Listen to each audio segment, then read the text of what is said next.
Okay. Ayan guys, dito pala ako sa aking nanay ngayon. Papakita ko sa yung bahay namin. Huwag kayong basir sa bahay namin. Laki. Ah? Mauna? Simula nung lumubog ang dumating yung Yolanda, ang bahay namin nagiba. Tapos yung natira sa bahay namin.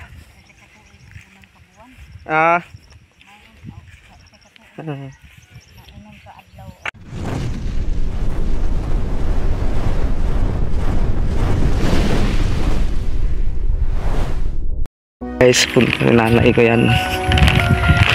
Ito yung daanan namin. Kaya huwag kayong basir sa bahay namin. Laki. Simula kasi nung Yolanda lumubog. Ayan. Kaya punta, hatid mo na itong bigas para sa kanya. Kasi doon ako sa sa trabaho ko sa para may pangbayad daw sa motor. Ayan guys. Yan bahay. Yung bahay na yan, hindi sa amin yan ha. Kasi maliit bahay namin kasi lumubog nga ng bahay namin ng Yolanda. Sumabog kaya hanggang ngayon hindi pa napatayo ulit. Ito yung lupa namin dito, may kulay. Yan. Yan yung bahay namin guys.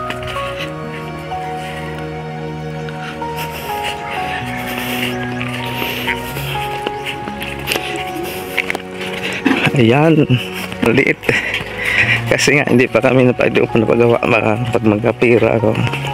Ito dapat dito pagawa, dapat dito ng bahay namin ito. Itong wanang na to. Ito. Yan, malaki sana. Kaso lang wala pa magawa. Yan. Yan yung bahay namin. Ito hinatid kay nanay ko. Ayan, alaga ko manok. Alright.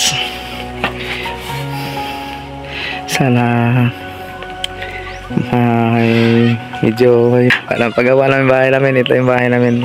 Thank you guys. Maraming salamat po. Bye bye. Ito yung bahay namin. Bahay namin guys, simula nung Yolanda hindi pa kami nakapagpatayo. Baka pag may awa ang Diyos na medyo magkakaroon kami ng may kunting kita sa YT at mapaayos ko to. Yan nanay ko. Shout out po sa lahat. Thank you so much. Maraming salamat. Bye bye.